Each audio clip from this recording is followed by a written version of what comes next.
ፊታችንና መላ ሰውነታችንን በስመ ሥላሴ እናማትብ።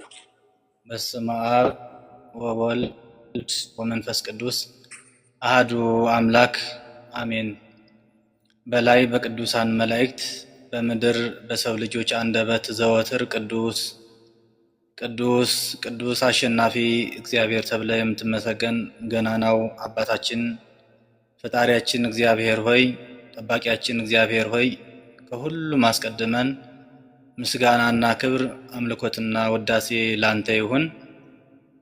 ክቡር አባታችን መምህራችን መልአከ አርያም ቀሲስ ኤፍሬም፣ የተከበራችሁ የእግዚአብሔር ቤተሰቦች፣ የእመቤታችን የወላዲት አምላክ የአስራት የቃል ኪዳን ልጆች፣ የቤተ ክርስቲያን ውበቷና ጌጧ የሆናችሁ ምእመናን ሁላችሁም በወደደን ባፈቀረን በአንድ ልጁ በኢየሱስ ክርስቶስ ሰላም እላችኋለሁ። እንደምን ዋላችሁ? እንደምን አመሻችሁ? እንደምን ቆያችሁ? አሜን። አባታችን እግዚአብሔር ቸርነቱና ምሕረቱን አብዝቶልን ሳይገባን የጠራን የመረጠን የባረከን እንድንሰባሰብ እንድንዘምር እንድንጸልይ ሕያው የሆነውን ቃሉ እንድንማማር የፈቀደልን የአባቶቻችን አምላክ የእኛም አምላክ ልዑለ ባሕርይ እግዚአብሔር ስሙ የተመሰገነ ይሁን። እንደዚሁም እሱ ተመስግኖ መቅረት የሌለባት የሕይወታችን ድህነት የሃይማኖታችን መሰረት ከድቅድቁ ጨለማ የወጣንባት እመብርሃን ወላዲት አምላክ እናታችን የመስቀሉ ስር ስጦታችን ድንግል ማርያም በሰጣትና ባከበራት መጠን ምስጋናና ውዳሴ ለእርሷ ይሁን። ቅዱሳን መላእክትም እንደዚሁ በተሰጣቸው ጸጋ የተመሰገኑ ይሁኑ። እንደ እግዚአብሔር ቅዱስ ፈቃድ ለትንሽ ደቂቃዎች የምንማማርበት የትምህርታችን ርዕስ የሚሆነው ታማኝ አገልጋይ በሚል ይሆናል ማለት ነው። ይህንን ኃይለ ቃል የምናገኘው በማቴዎስ ወንጌል ምዕራፍ 25 ቁጥር 21 ያለው ኃይለ ቃል መነሻ አድርገን አጠር አድርገን አብረን ከቃሉ ጋር እንቆያለን ማለት ነው። እንግዲህ ይህንን ኃይለ ቃል የተናገረው የጻፈው ጸሐፊ ያለው ተናጋሪ ያለው የተነገረበት ምክንያት አለው። የተነገረበት ወይም የተጻፈበት ዘመን አለው። ሁሉም መነሻ አለው፣ መዳረሻ አለው፣ ምክንያታዊ ነገር አለው ማለት ነው። ይህንን ኃይለ ቃል እንግዲህ የጻፈው ያው እንደምናውቀው ከአራቱ ወንጌላውያን አንዱ የሆነው ቅዱስ ማቴዎስ ነው የጻፈው።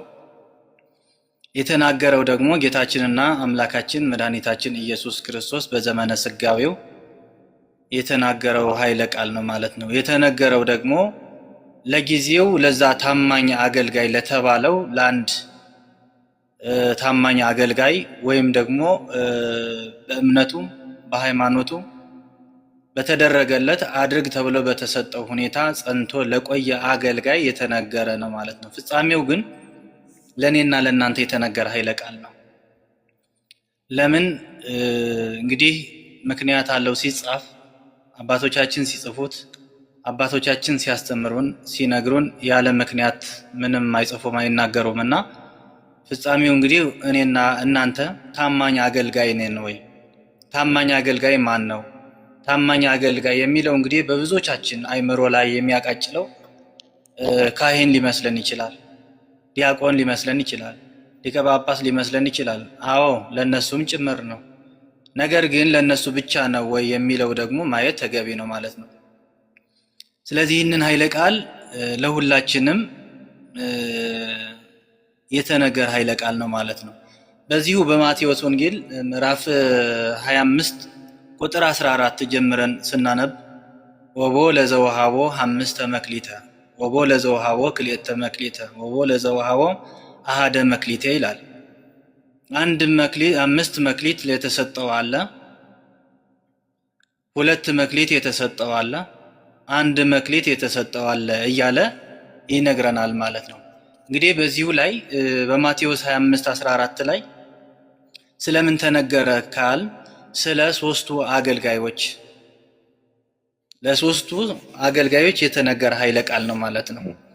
እነዚህ ሶስቱ አገልጋዮች ባለ 5 መክሊት፣ ባለ 2 መክሊት፣ ባለ 1 መክሊት ለነዚህ አገልጋዮች በእምነታቸው በሃይማኖታቸው በተማሩት ባወቁት በተረዱት ምን ያህል ተምረዋል፣ ምን ያህል አጥንተዋል፣ ምን ያህል አውቀዋል፣ የነሱ ማወቅ ብቻ ትርጉም አለው ወይ፣ ለሰው ምን ያህል አስተምረዋል፣ በህይወታቸው ውስጥ ምን ያህል ኑረውታል የሚለውን የተነገረ ነው ማለት ነው። ስለማን? ስለ ሶስቱ አገልጋዮች። በአጠቃላይ ግን ለነዚህ ለሶስት አገልጋዮች ይነገር እንጂ በውስጡ ግን ሰፊ የሆነ ጥልቅ የሆነ ሁላችንንም የሚዳስስ ትምህርት ተነግሯል ማለት ነው። ሁላችንም ይጎበኛል። እንግዲህ መክሊት ማለት ምንድነው ብለን እናያለን። መክሊት ስጦታ ነው ወይም ጸጋ ነው። አንደኛው የፈጣሪ ስጦታ ነው ወይም ጸጋ ነው። ሁለተኛው አደራ ነው። ሁለተኛው ምንድነው? አደራ። ሶስተኛው ተጠያቂነት። አንድ ሰው ጸጋ ይሰጠዋል፣ አደራ ይሰጠዋል፣ ተጠያቂነትም ጭምር ይሰጠዋል። እነዚህ ሶስት ነገሮች ለሰው ልጅ ይሰጠዋል ማለት ነው። በእግዚአብሔር ጸጋ ላይ ምን ያስፈልጋል ማለት ነው? አደራ አለብን። ምን የሚል አደራ? የተሰጣችሁን መክሊት ተጠቀሙበት፣ የተሰጠንን መክሊት እንድንጠቀምበት የሚል ማለት ነው። ከዛ ደግሞ በመጨረሻ ላይ ተጠያቂነት። የእግዚአብሔር ስጦታ ያስፈልጋል፣ አንድ ሰው ያስፈልገዋል። ሁለተኛው ደግሞ ተጠያቂነት ያስፈልገዋል፣ አደራ ያስፈልገዋል። እነዚህ ሶስት ነገሮችን መያዝ። መክሊት ማለት ይሄ ነው። የእግዚአብሔር ስጦታ ነው ወይም ጸጋ ነው ወይም ደግሞ አደራ ነው። ሌላው ተጠያቂነት አለው አንድ ሰው ማለት ነው። እና ታማኝ አገልጋይ የሚለውን እናያለን ማለት። ታማኝ አገልጋይ ማን ነው? ታማኝ አገልጋይ ሁላችንም ታማኝ አገልጋይ እንድንሆን ተጠርተናል።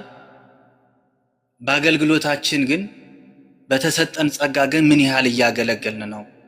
እየተጠቀምንበት ነው ወይ? እየሰራንበት ነው የሚለውን ነገር እያንዳንዳችን አይምሮአችን ልንፈትሽ ልንጠይቅ ያስፈልጋል። እንግዲህ ምን ጸጋ ለሁሉም ልዩ ልዩ ጸጋ የተሰጠው ሰው አለ። ለማንኛውም ሰው የጸጋው ልዩነት ይለያያል እንጂ ጸጋ ያልተሰጠው ማንም የለም። መንፈስ ቅዱስ ለሁሉ እኩል ነው። ጸጋ ደግሞ እያንዳንዳችን ደግሞ የተለያየ ነው ማለት ነው። ለአንዱ ሌላ፣ ለአንዱ ሌላ። ዋናው ግን ይህ አልተሰጠውም የሚባል ሰው ግን የለም። ለሁሉም ምን ተሰጥቶታል? ጸጋም ተሰጥቶታል። መንፈስ ቅዱስ ብቻ አይደለም የተሰጠው፣ ጸጋም ጭምራለሁ። እያንዳንዳችን የራሳችን የሆነ ጸጋ አለን። በጸጋችን ግን መጠቀም፣ በጸጋችን ግን እየተጠቀምንበት ነው የሚለውን ነገር ማየት ያስፈልጋል። እንግዲህ ወቦ ለዘውሃቦ 5 መክሊተ ነው የሚለው። 5 መክሊት የሰጠው አለ፣ 2 መክሊት የሰጠው አለ፣ 1 መክሊት የሰጠው አለ እያለ ይነግረናል ማለት ነው።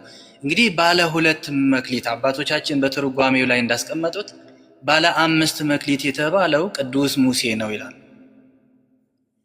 ማን? ቅዱስ ሙሴ። ባለ ስንት መክሊት? ባለ 5 መክሊት። ቅዱስ ሙሴ ምን አድርጓል ስንል 5 መክሊት እንዴት ተሰጠው ስንል አንደኛ 5ቱ ብሔረ ኦሪትን ጽፏል። 5ቱ ብሔረ ኦሪትን ዘፍጥረት፣ ዘሁልቅ፣ ዘሌዋውያን፣ ዘዳግም፣ ዘጸአት እነዚህ 5ቱ ብሔረ ኦሪትን ጽፏል። መጽሐፍ ብቻ አይደለም፣ ይህም መክሊቱ ነው፣ የተሰጠው መክሊት ነው። ከዛ መጽሐፍ ብቻ አይደለም፣ በህይወት ኑሮታል፣ ሰዎችን አስተምሯል።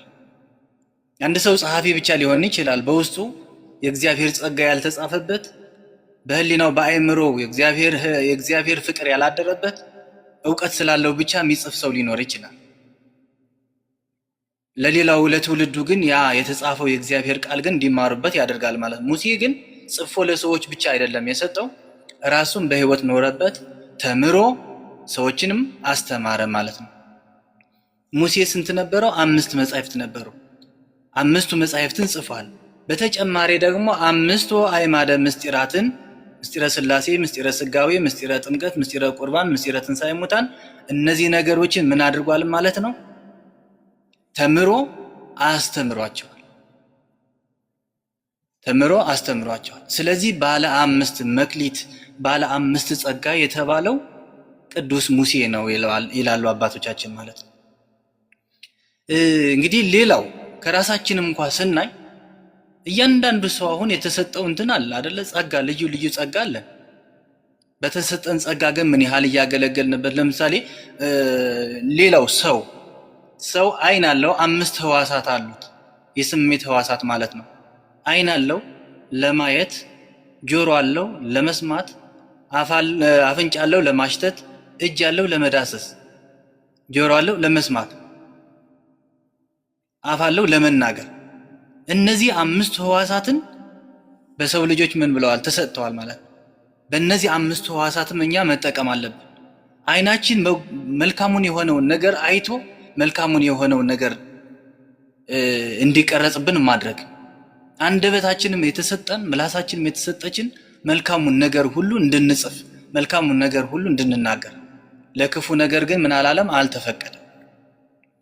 ስለዚህ እኛም ራሳችን ምን ተሰጥቶናል? 5 መክሊቶች አሉን ማለት ነው። እነዚህ ነገሮችን ጆሮአችን ለመልካም ነገር ልንሰማበት ይገባል። አይናችን ለጥሩ ነገር አይተን ወደ ጥሩ ነገር፣ ክፉ ነገር ልናይ እንችላለን፣ ነገር ግን ወደ ጥሩ ነገር ወደ መልካም ነገር ልንተረጉመው ያስፈልጋል ማለት ነው። ስለዚህ 5ቱን ምስጢራትን ተምሮ አስተምሯል ቅዱስ ሙሴ። 5ቱ መጻሕፍትን ጽፏል። ስለዚህ ለኛ የተሰጠን ጸጋ ምንድነው ማለት ነው? ልዩ ልዩ የሆነ ጸጋ አለን ማለት ነው። ከዛ ቅዱስ ሙሴ 5ቱን መጻሕፍት ጻፈ። 5ቱ አዕማደ ምስጢር ተምሮ አስተማረበት፣ በህይወት ኖረው ተገበረ። ባለ 5 መክሊት ነው። በተግባር የኖረው በህይወት ያሳየን አባት ነው፣ መምህር ነው፣ ካህን ነው፣ ሐዋርያ ነው፣ እረኛ ነው። ይህንን ነገር አድርጓል። ከዛ ከሙሴ ቀጥሎ ለማን ተሰጠ ስንል ለሊቀ ጳጳስ ተሰጥቷል ማለት ነው። ባለ 5 መክሊት ቅዱስ ሙሴ ነበር። ከቅዱስ ሙሴ ወደ ሊቃነ ጳጳሳት ተሸጋግሯል። ሊቃነ ጳጳሳት በዚሁ ልክ 5 መክሊት አላቸው ማለት ነው። 5 መክሊታቸው ግን ሊጠቀሙ ይገባል። እየተጠቀሙበት ነው ወይ የሚለውን ነገር ማየት ተገቢ ነው ማለት ነው። ሌላው ሁለተኛው ባለ 2 መክሊት ነው። ባለ 2 መክሊት ማለት እንግዲህ ጸጋ ነው ብለናል፣ ተጠያቂነት ነው ብለናል፣ አደራ ነው ብለናል። መክሊት ማለት ባለ 2 መክሊት ማን ነው? ቅዱስ ጴጥሮስ። እንዴት ባለ 2 መክሊት ሆነ ሲባል አንደኛ ጴጥሮስ እና ሁለተኛ ጴጥሮስ 2 መጽሐፎችን ጽፏል። አንደኛ ጴጥሮስ፣ ሁለተኛ ጴጥሮስ።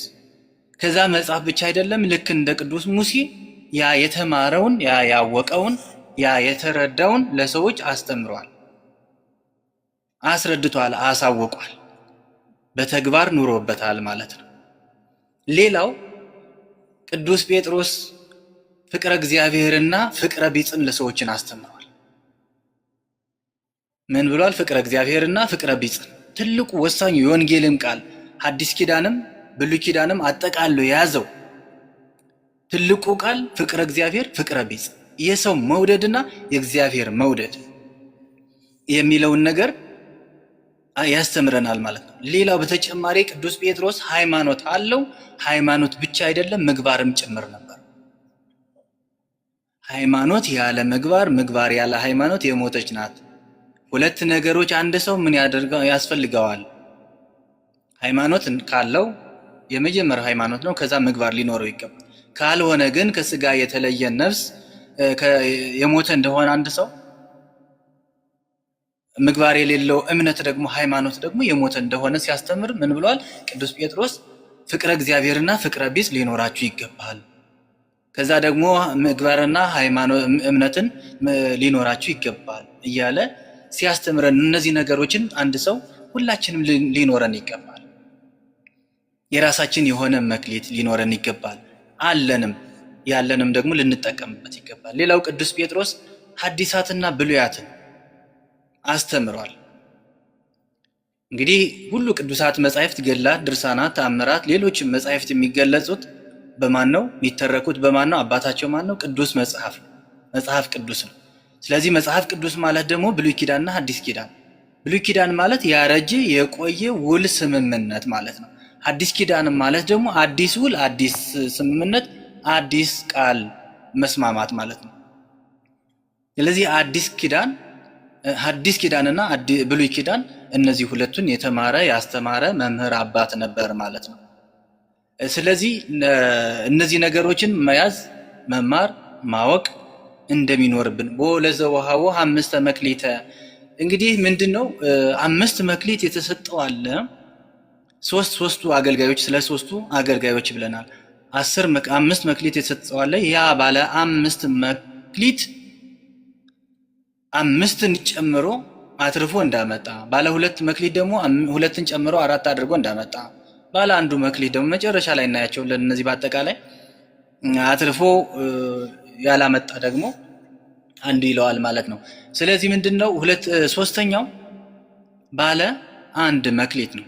ባለ 5 መክሊት ሙሴ ካል፣ ባለ 2 መክሊት ቅዱስ ጴጥሮስ ካል፣ ባለ 1 መክሊትስ ማን ነው የሚለውን ደግሞ ቅዱስ ይሁዳ ነው። ይሁዳ ማለት በነገራችን ላይ ታማኝ ማለት ነው ከነስሙ ትርጓሜ። ነገር ግን ታማኝ እንደ ስሙ ታማኝ ሆኗል ወይ ነው ጥያቄው። አልሆነም። አሁን ታማኝ የሚባል ሰው አለ፣ ታመነ የሚባል ሰው አለ፣ ስም አለ። ታመነ እንደተባለው ታማኝ ነው፣ ታማኝ እንደተባለው ታማኝ ነው። ልክ እንደ ስማችን ቅዱስ ከሆነ ስማችን ተግባራችን ደግሞ ምን መሆን አለበት? ቅዱስ መሆን ይኖርበታል። ይሁዳ ደግሞ ስሙ ቅዱስ ማለት ይሁዳም መልካም ስም ነው፣ ታማኝ ማለት ነው ትርጉሙ። በተግባሩ ግን ምን አላለም? አልታመነም። ባለ 1 መክሊት ማን ነው? ይሁዳ ነው ማለት ነው። እሱ ምንድነው? አንዲት ሃይማኖት ስላለችው አንዲት ሃይማኖት፣ አንድ ጌታ፣ አንድ ቤተክርስቲያን፣ አንዲት እምነት ብሎ ያምን ነበር። ነገር ግን እሷ ምን አደረገ? ቀበረ። የሰጠው አንዲት መክሊት ነበረች፣ ቀበራት። ምግባር አልጨመረባት፣ ጾም አልጨመረባት፣ ትሩፋት አልጨመረባት። ያቺ የተሰጠችው እምነቱን ለዓለም ሳያሳውቅ ደብቆ ቀብሮ አስቀመጣት ማለት ነው። አንድ ሰው እግዚአብሔርን አመንኩ የሚለው በልቡ ያመነው በአፉ ምን ማለት አለበት? መመስከር አለበት። መላካሪያም ይሰማል፣ ግን ኔትወርክ እንትን ይላል መሰለኝ። ይሰማል መላካሪያ ይሰማል። መልካም እሺ። ስለዚህ አንዲት እምነት ነበር። እሺ እምነቱ ይሁዳ አንዲት እምነት ይዞ እሷንም ደግሞ ቀብሮ እንዳስቀመጠ ይነግረናል። ወደ መጨረሻ ስለመጣበት ማለት ነው። እንግዲህ ባለ 1 መክሊት የተባለው ከይሁዳ ቀጥሎ ማን ነው? ዲያቆን። ዲያቆን ባለ ስንት መክሊት ነው? ባለ 1 መክሊት ነው። ሊቃነ ጳጳሳት ባለ 5፣ ካህናት ባለ 2፣ ዲያቆናት ባለ 1 መክሊት። ነገር ግን 1 መክሊት ለዲያቆናት ተሰጠ ማለት ግን ይሁዳ ቀብሮ አስቀምጠዋልና ዲያቆናትም እንደ ይሁዳ ናቸው ማለት ግን አይደለም። ለምን? ካልሰራበት ነው። እኛም እኮ ለቅዱስ ጴጥሮስ 2 መክሊት ስለተሰጠው ቅዱስ ጴጥሮስ 2 ተሰጥቶታልና አትርፎ 4 አደረገ ማለት አባ ተክለ ሥላሴ ወይም አንዱ ካህን 2 ተሰጥቶት ነበር 4 አደረገ ማለት ግን አይደለም። እንደዛ ማለት አይደለም። እኔ መሆኔን ቅዱስ ጴጥሮስ ለመሆን ወይም ቅዱስ ጴጥሮስ ነኝ ማለት ካለብኝ እንደሱ መሆን ከፈለኩ የቅዱስ ጴጥሮስ ስራዎችን መስራት። የቅዱስ ጴጥሮስ 2 መክሊት ነበረው 4 አድርጎ አትርፎ ሰጠ። እንግዲህ እያለ ይነግረናል ማለት ነው። ስለዚህ መክሊቱን ቅዱስ ይሁዳ ምን አለ? ቀበረ። ነፍሱንም በኃጢአት በዝሙት በምቀኝነት እንዲሁም በረከሰ ሁኔታ አድርጎ ያችን ነገር ቀብሮ የተሰጠው ጌታውን የሰጠው ቀብሮ አስቀመጠ ነው የሚለው ማለት ነው። ምን አደረገ? ቀብሮ አስቀመጠ። እነዚህ ነገሮችን እንግዲህ 2 መክሊት፣ 5 መክሊት፣ 1 መክሊት የተቀበሉት ሁለቱም የመጀመሪያው 5 መክሊት ወእምድኅረ ብዙኅ መዋዕል አተወ እግዚኦሙ ለእሉ አግብርት ነው የሚለው። ከብዙ ቀን ከብዙ ዘመን በኋላ የነዚህ ባሪያዎች ጌታ ሊቆጣጠራቸው መጣ ነው የሚለን። እንግዲህ ምንድነው 5 መክሊት ሰጥቶ 2 መክሊት ለሚገባው ሰጥቶ 1 መክሊት ለሚገባው ሰጥቶ ለነዚህ ለ3 ባሪያዎች አድሎ ሰጥቶ ሲያበቃ አትርፉ፣ ነግዳችሁ አትርፋችሁ ትርፋማ ሆናችሁ ጠብቁኝ ብሎ ወደ ሩቅ አገር ሄደ ነው የሚለው። ወደ ምን? ወደ ሩቅ አገር። ሩቅ አገር የተባለው ብለው አባቶቻችን ሲናገሩ ሰማይ ነው ይላሉ። የት ሩቅ አገር የሚባለው? ሰማይ ነው። ያ ወደ ሩቅ አገር የሄደው ደግሞ እግዚአብሔር ነው። በስጋ ተገልጦ በስጋ ማርያም ፍጹም አምላክ የሆነው ፍጹም ሰው ሆኖ ደግሞ ወደ ምድር ላይ መጥቶ እኛን ለማዳን ከወደቅንበት ኃጢአት በደል ሁሉ ሊያነጻን፣ ሊባርከን፣ ሊቀድሰን፣ ሊመርጠን ወደዚህ ምድር ላይ መጥቶ አስተምሮን ነግሮን ሁሉ ሕይወት ሰጥቶን ተሰቅሎልን ሙቶልን ተገርፎልን በሚሄድበት ሰዓት ለነዚህ ለሶስቱ ባሪያዎችን ሰጥቶ ወደ ሩቅ አገር ሄደ። ወደ ምን? ወደ ሰማይ አረገ ማለት ነው። አረገ። ከማረጉ በፊት የነገራቸው የሰጣቸው ነግዳችሁ አትርፋችሁ ቆዩኝ እመጣለሁ። መቼ? በምጽአት ጊዜ። ወደ ሩቅ አገር ሄደ ነው የሚለው፣ ወደ ሰማይ ማለት ነው።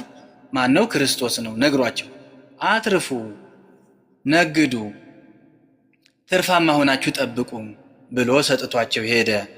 ስለዚህ መጣ። ከብዙ ዓመታት ዘመን በኋላ መጣና ሊቆጣጠራቸው ምን ይላቸው መጣ? ሊቆጣጠራቸው መጣ። ባለ አምስቱ ቀረበ። የት አደረከው? የሰጠሁ መክሊት ነበረ፣ የት አደረከው ሲለው፣ ጌታዬ ሆይ 5 መክሊት ሰጥተኸኝ ነበር፣ 10 አድርጌ ቆይቻለሁ። ይኸው። ኦ ገብርኄር ወምእመን ዘበውሁድ ምእመነ ኮንከ ዲበ ብዙኅ እሰይመከ። ቸር ታማኝ አገልጋይ በትንሹ ታምነሃልና በብዙ እሾምሃለሁ፣ በብዙ እሾምሃለሁ። ስለዚህ ታማኝ አገልጋይ ተባለ። ማን? ቅዱስ ሙሴ 5 ተሰጥቶት ነበር፣ 10 አድርጎ ስላገኘ ስለቆየ።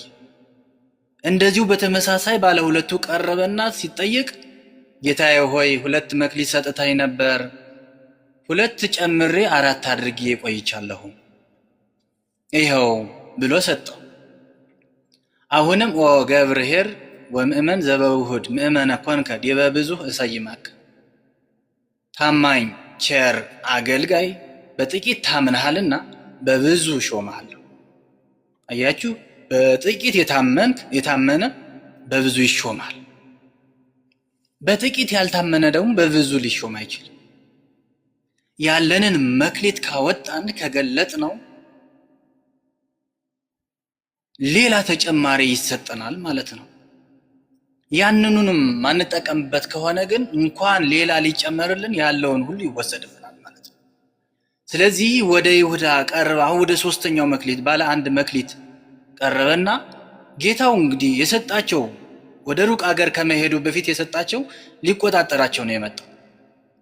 ሊያተርፉበት ሊነግዱበት እንጂ ይዘው ትራስ አድርገው ሊተኙበት አይደለም የሰጣቸውና ወደ ይሁዳ ቀረበ። የነዚህ አሁን ባለ 5 መክሊቱም ባለ 2 መክሊቱም ጠየቃቸው። በትንሽ ታማኝ ሆነሃልና በብዙ ሾማለሁ እያለ ባረካቸው፣ መረጣቸው። በውስተ ፍስሐሁ ለእግዚእከ፣ ደስታ፣ ፍስሐ፣ ሰላም፣ ቸርነት ወዳለበት ወደ ቤትህ ወደ አባትህ ቤት ግባ። የት? መንግሥተ ሰማያት ሕይወት ያለበት ግባ ብሎ ይፈቅድላቸዋል። ለምን? በጥቂት ታምነዋልና በብዙ ተሾመዋል። መንግስቱን አግኝተዋል፣ ወርሰዋል። ስለዚህ ወደ 3ኛው ቀረበ፣ ጠየቀው። ጌታዬ ሆይ ያ ክፉ ማለት ነው ወይም ይሁዳ ካልዘራህበት የምታጭድ ካልበተንክበት የምትሰበስብ ጨካኝ ሰው መሆንህን ስለማውቅ፣ ካልዘራህበት የምታጭድ ካልበተንክበት የምትሰበስብ ጨካኝ ሰው መሆንህን ስለማውቅ ያችኑ የሰጠኝ አንዲት መክሊትን ቀብሬ አስቀምጫለሁ። ምን ብዬ ቀብሬ አስቀምጫለሁ? የሰነፍ ምልክት ይሄ ነው። ቀብሮ ማስቀመጥ ሕይወት ይሆናል መቅበር። እንዲያተርፍበት እንዲነግድበት ነበር እኮ የተሰጠው ማለት ነው። ነገር ግን አላደረገም፣ ቀበረው። ስለዚህ ያ ንብረት ተቀበረ ወይስ ራሱ? እናየዋለን። ስለዚህ ጌታ ተቆጣ።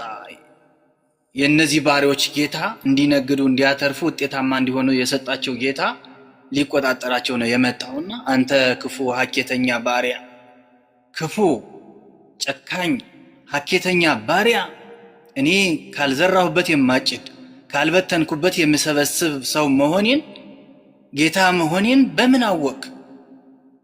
ስለዚህ በውስጥ ጭካኔ ስላለ፣ ቸርነት የሚባል ነገር ስለሌለ፣ ፍቅር የሚባል ነገር ስለሌለ፣ ታማኝ ስላልሆንክ ጨካኝ ስለሆንክ ነው እንጂ እኔ ካልዘራሁበት እንዳላጭድ ካልበተንኩበትም እንድሰበስብ ታውቃለህን አለው።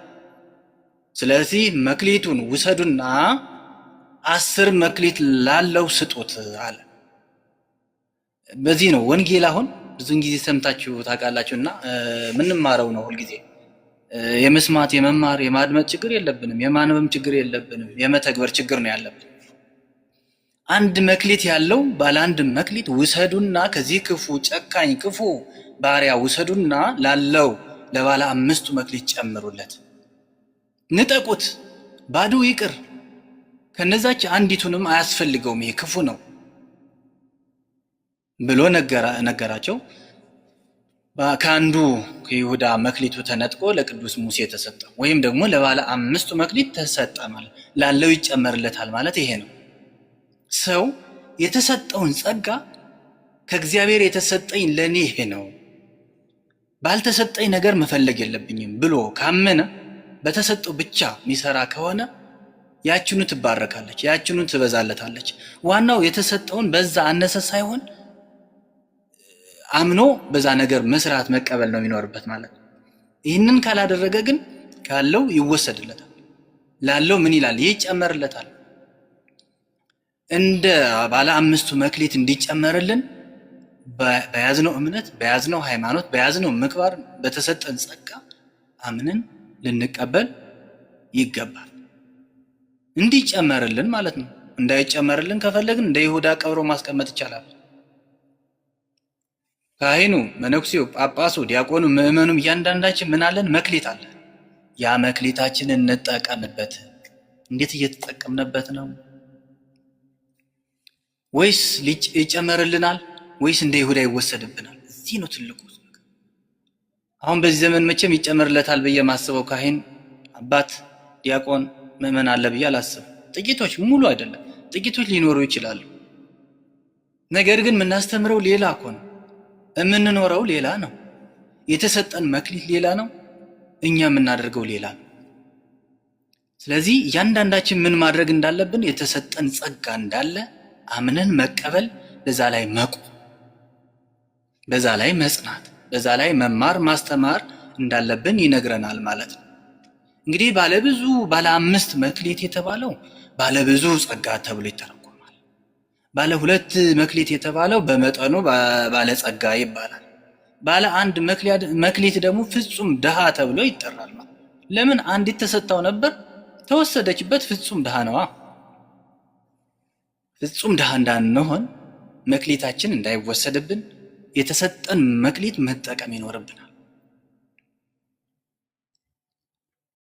በስንፍና በሐኬት በተለያየ ነገር ገብር ሐካይ ተብለን እንዳንጠራ። ስለዚህ በዚሁ ቀን ይህ የሶስቱ አገልጋዮች ላይ ስለ ሶስቱ ነገር ተነገረ። በአጠቃላይ ወደ መጨረሻ ግን ገብር ኄር እና ገብር ሐካይ፣ ታማኝ አገልጋይ እና ታማኝ አገልጋይ ያልሆነ። አሁን በቤተ መቅደሱ ታማኝ አገልጋይ ነፋለ።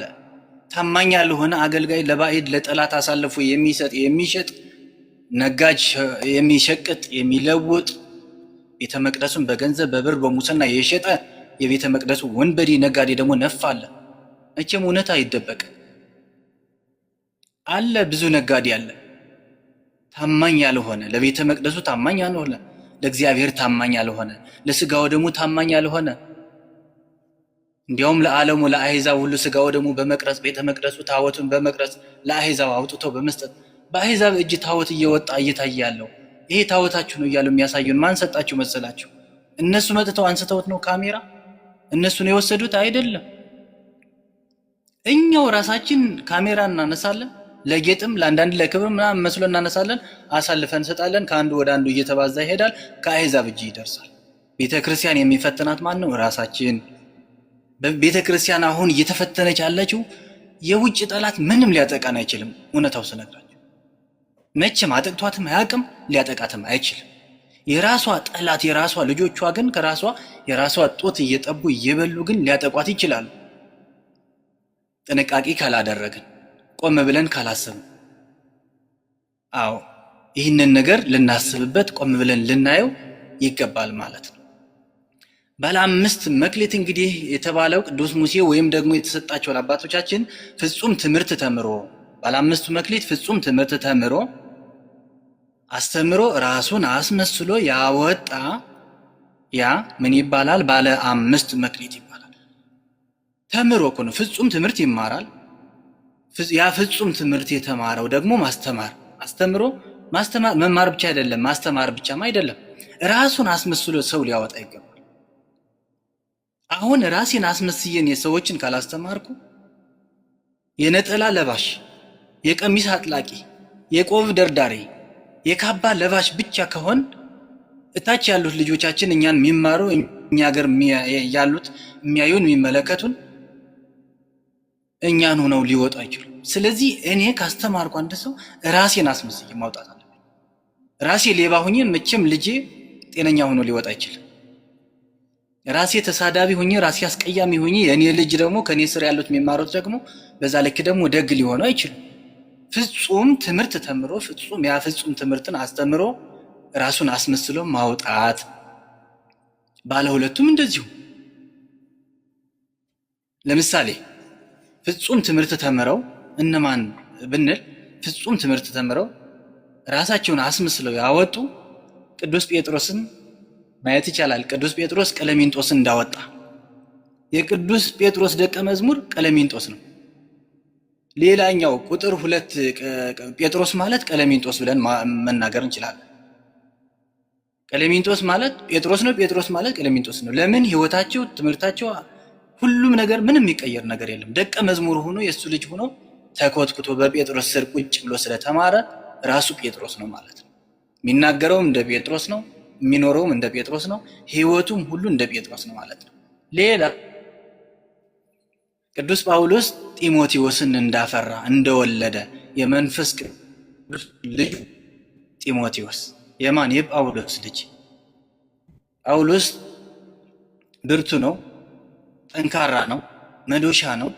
ልክ እሱን አስመስሎ ደግሞ ጢሞቴዎስን ጀግና፣ መዶሻ የሆነ ብርቱ የሆነ አርበኛ የሆነ የሃይማኖት መሪ አባት አድርጎ ወለደ ማለት ነው።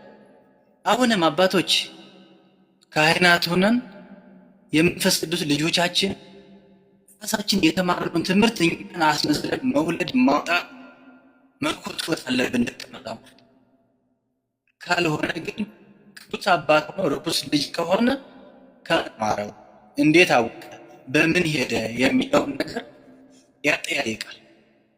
እኔ ፍጹም ከሆንኩ መልክ ከሆንኩ እንደምናገረው ህይወቴ የምኖረው ከሆንኩ የኔ ልጆች ሁሉ በኔ ይሆናል ብዬ አስባለሁ። ይሆናሉ። እንደዘራሁ ነው ወይም ደግሞ ሰው ያጨደው ወይም የዘራው ወይም ያደረገውን አይደል? እሱ ልክ ራሱን መስሎ አይደለም የሚወለደው። አሁን አበሻዎች ሲወለዱ እንኳይታችሁ ከሆነ አሁን አበሻ ማለት ያው የታወቀ ሰው አበሻ በዛ ልክ በዘር እንደዚህ ሲባዙ ነጭ ስለሆኑ ነጭ ልጅ ነው የሚወልዱ። ጥቁር ሆነ ደግሞ ጥቁር ልጅ ወለድ። እሱን ነው ማለት ይሄንን አስመስሎ መውለድ በመንፈስ ቅዱስ ትምህርት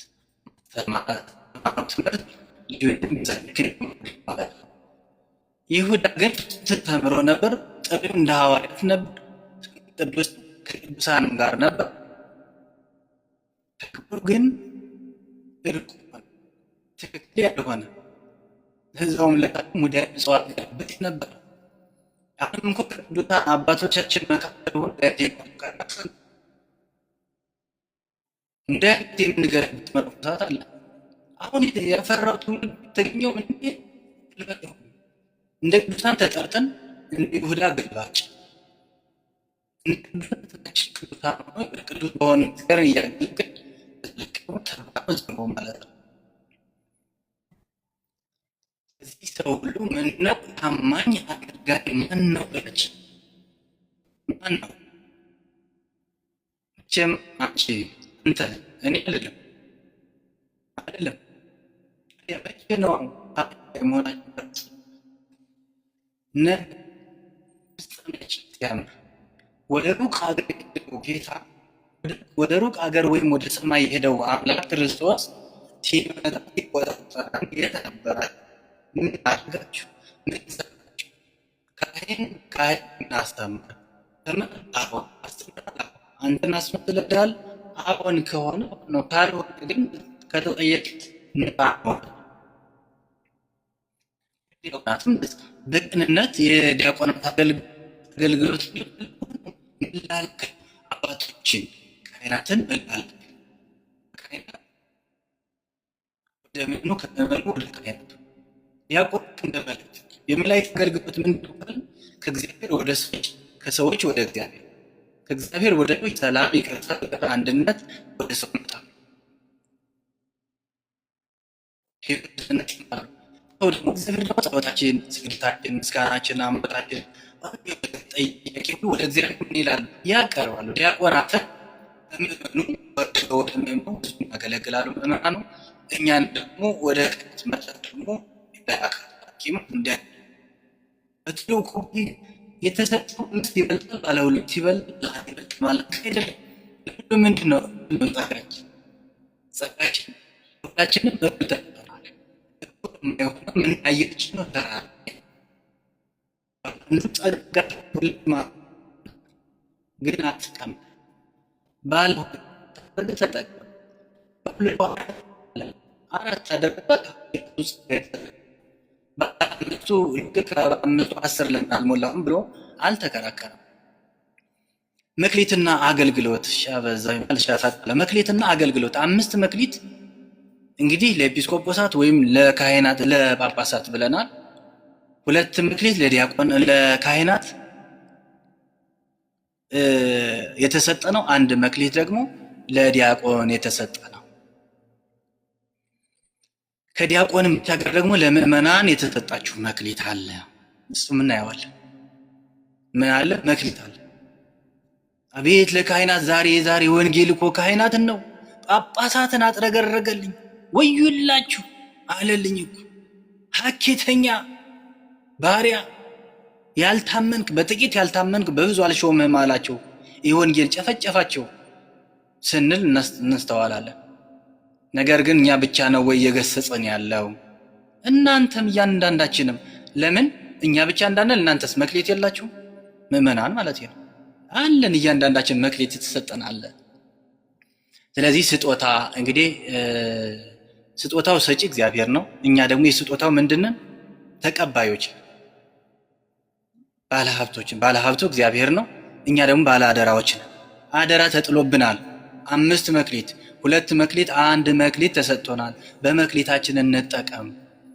ለምእመናን የተሰጠ መክሊት ደግሞ ሃይማኖት ከምግባር ጋር እምነታችን ከምግባር ጋር አያይዘን መቀጠል እንዳለብን ከዛ ጾም፣ ጸሎት፣ ትሩፋት፣ ስግደት፣ ምጽዋት የመሳሰሉ ነገሮችን ለምእመናን ተሰጥተዋል።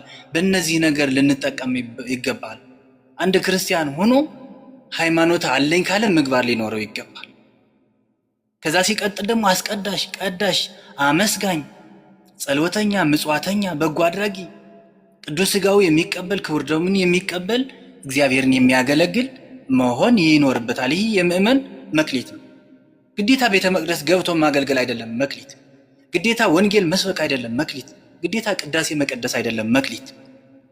ሃይማኖትም መክሊት ነው። ለእያንዳንዱ ሰው ሃይማኖት ተሰጥቷል። አንድ ጊዜ ከአባቶቻችን ለእኛ የተሰጠን ምን አለ ማለት ነው? ሃይማኖት አለ። መክሊት ጸጋ ነው። የጸጋ ስጦታ ነው። እንደየአቅማችን 5 2 1 ተሰጥቶናል።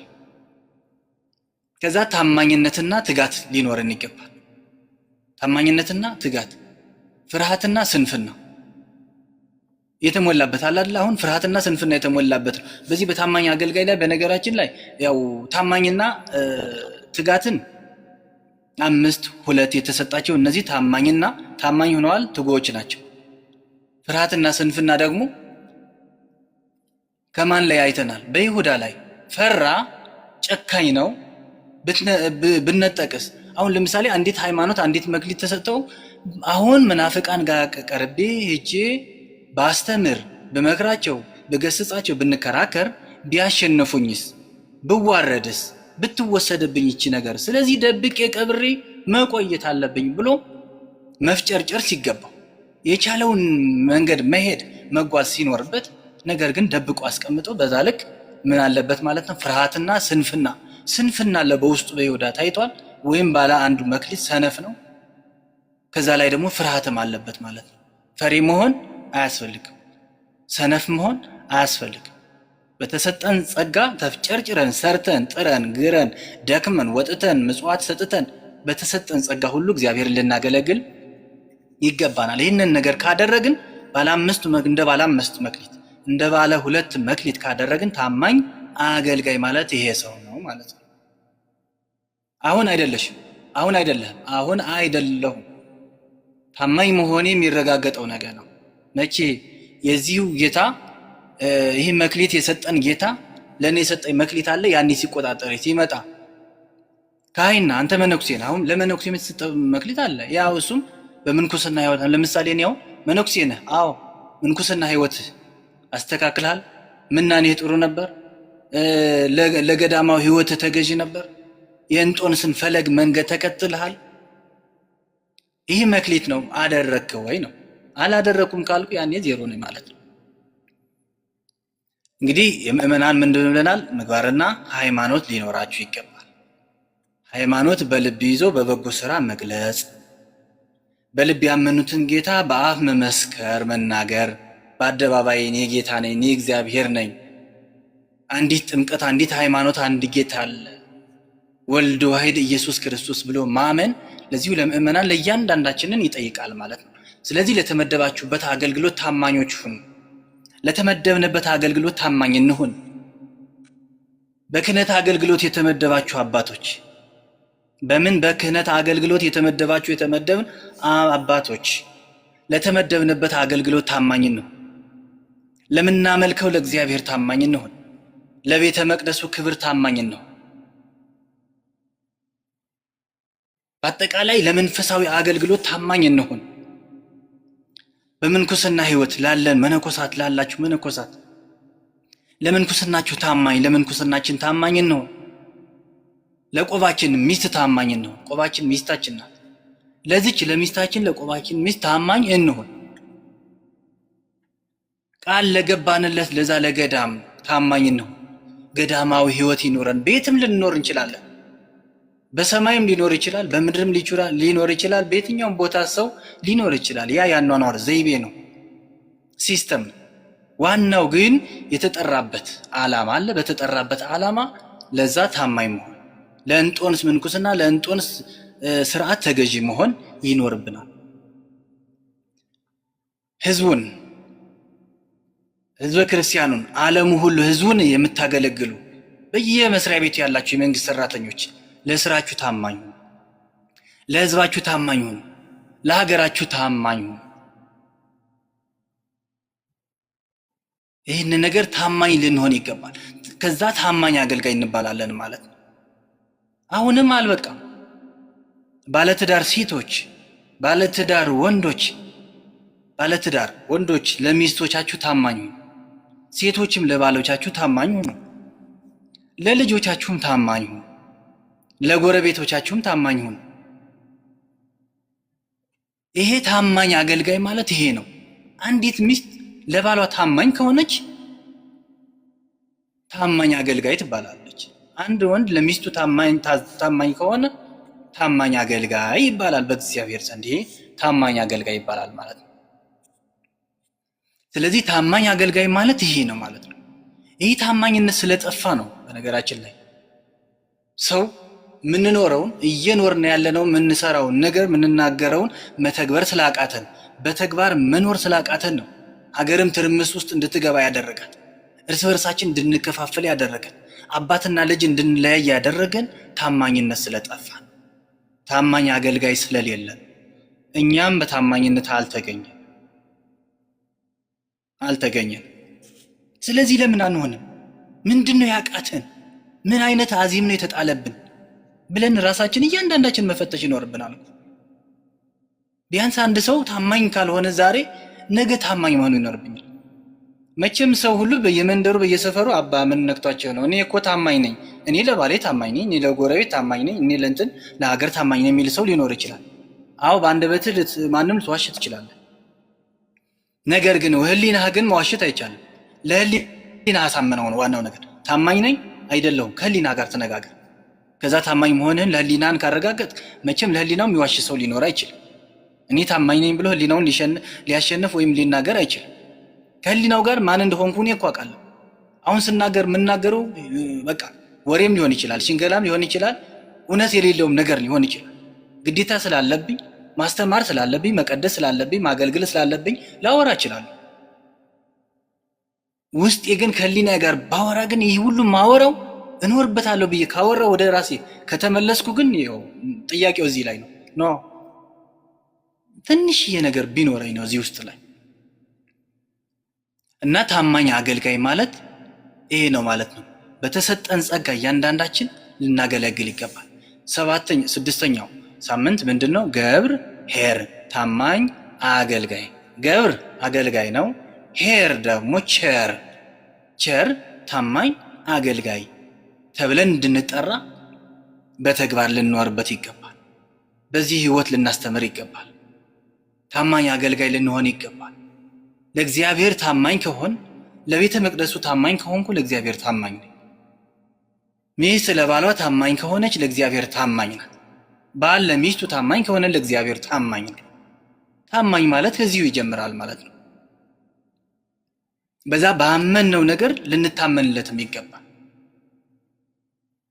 የሚለውን ነገር ማለት እፈልጋለሁ። በአጠቃላይ ግን እያንዳንዳችን ስለ ታማኝ አገልጋይ፣ ስለ ቸር አገልጋይ፣ ስለ በጎ አገልጋይ፣ ስለ ሀኬተኛው ሳይሆን ስለ መልካሙ፣ ስለ ቸር የሆነው ደግ የሆነው ርህሩህ የሆነው ገብር ምእመን ወገብር ኄር ኦ ገብር ኄር ወምእመን ዘበህዳጥ ዘበውህድ ምእመነ ኮንከ ዲበ ብዙኅ እሰይመከ። በትንሽ ታማኝ አገልጋይ በትንሽ ታምናልና በብዙ እሾማለሁ እንዲለን እግዚአብሔር የእርሱ ፈቃዱ ይሆንልን። ታማኝ አገልጋይ የማቴዎስ ወንጌል ምዕራፍ 25 ቁጥር 21 በነበረን ጊዜ ሁሉ አምላካችን እግዚአብሔር ስሙ የተመሰገነ ይሁን። ስብሐት ለእግዚአብሔር። ይቆያል።